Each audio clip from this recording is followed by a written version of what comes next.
Good morning all. Before I begin, I just want to do a quick demonstration.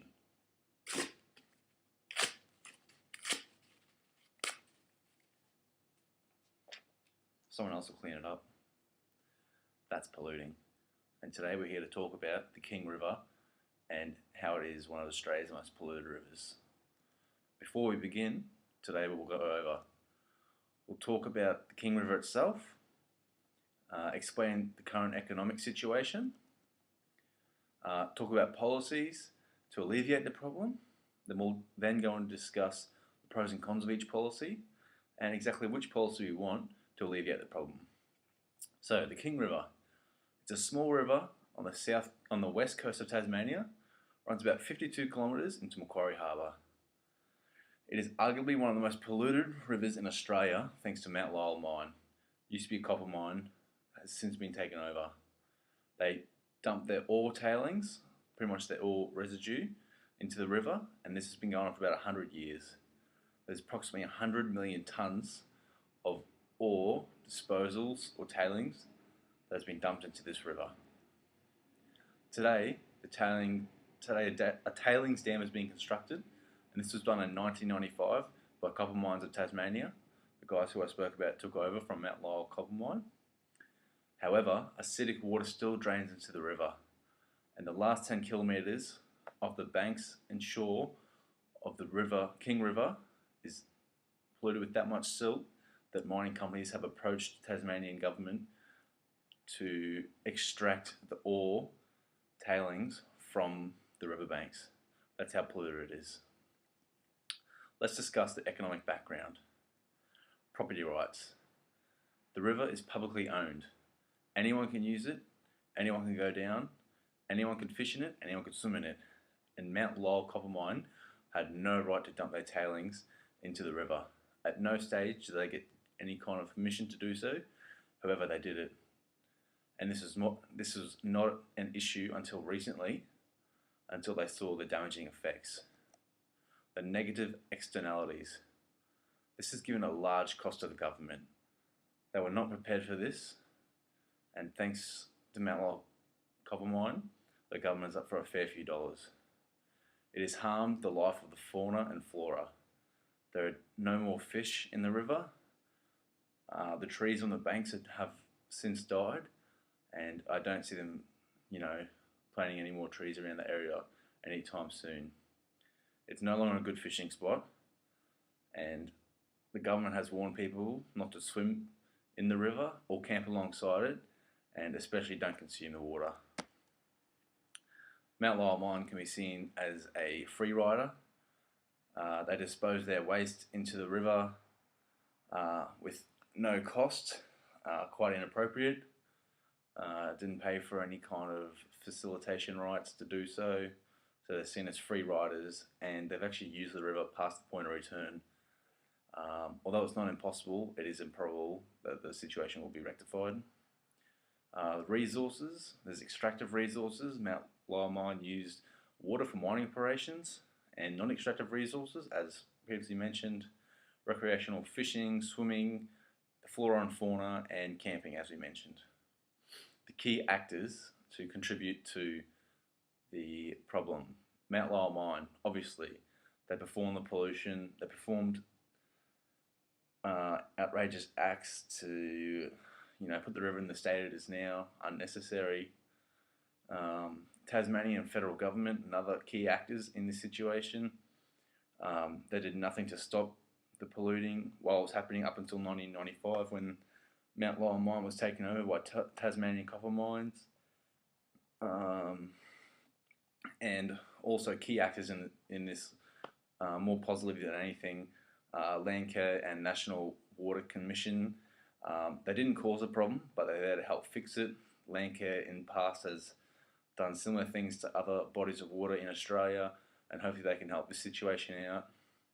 And National Water Commission is working towards getting the water to a grade where it can be swam in, fish can be reintroduced again, and hopefully plant life can again, live on the bank. So how exactly are we going to fix this epidemic? Well, let's have a look at a few of the policies that we can use to fix this problem. These are the policies I've selected. The Pigovian taxes, subsidies for abatement, eco-tax, sustainable tourism policy, and the Coase theorem. Why did I choose these? I'll go over them now. The Pigovian taxes, what it is essentially a tax applied to a market activity generating a negative externality. In this case, it's a mine using the river as its dumping bed, unnecessary and illegal. So you can apply this tax to this company. Some of the pros: it'll help the environment out. It encourages the mine to stop the polluting, and it will also supply the government with money for cleanup, maybe to give grants to Landcare and the Water Commission to help them alleviate the problem. Some of the cons of this, it's just another expense for a mine. They already pay so many other taxes. Subsidies for abatement. Pretty much what it is, organisations are granted with finance to cease or stop pollution. Some of the pros of this, it's an incentive to reduce emissions. It'll tell the mine to stop, polluting, and hopefully in the near future cease it.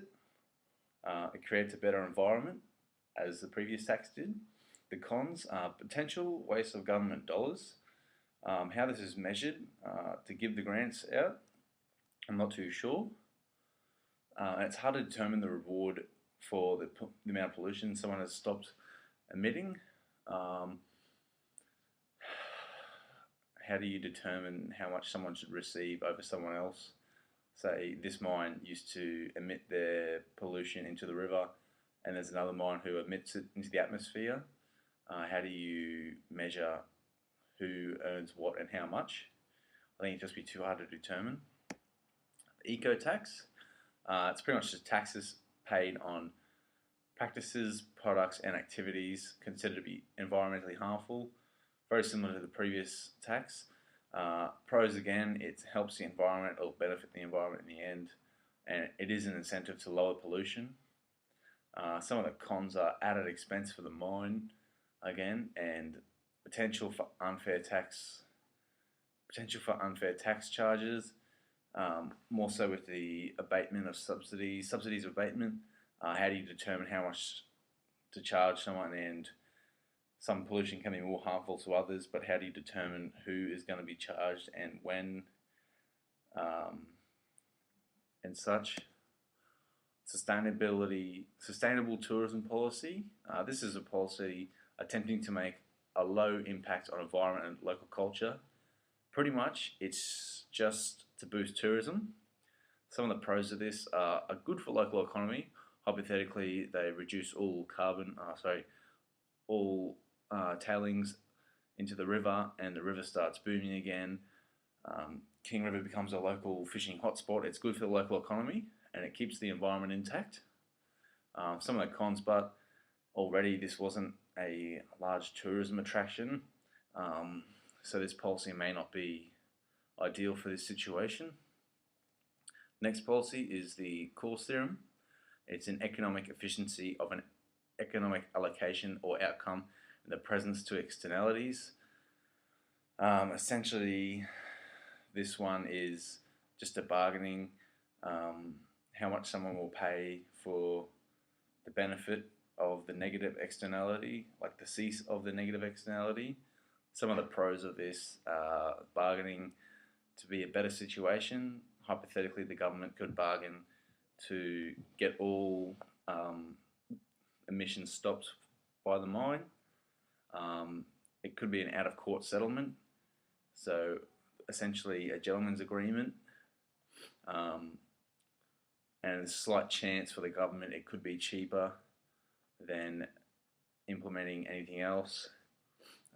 For example, the subsidies of abatement. Some of the cons of this one, however, are thought to be possible. There's possibility of bargaining going on too long and then no outcome ever reached. It could also be a very expensive outcome, and bargaining can go on for years, as previously said, and you could never potentially reach an outcome. For this situation, I think that the two best outcomes, or one either or, would be the Pigeon tax and the subsidies for abatement.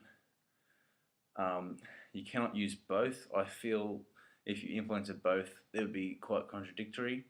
So you tax a company because they're emitting pollution, and then you can't really give them a grant to stop. It's pretty much just a recycle of money. I don't think it'd be the right thing to do. So you would have to alleviate the problem by picking one. And in this case, I think subsidies for abatement. You know, setting up a monthly test for the mine, for the river to check out if they're doing their part in cleaning up the river itself, and if so, give them some kind of financial credit, and if not, well, they're not going to get the credit. So hopefully they clean their act up by the next month.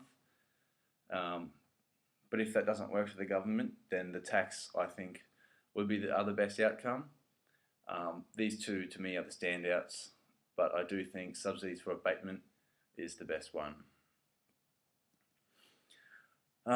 In conclusion, although this epidemic has been going on for over 100 years and the future does not look bright, the fate of this 52-kilometre river can be reversed. I do believe we can alleviate this problem, and hopefully with these economic policies introduced, this can be done.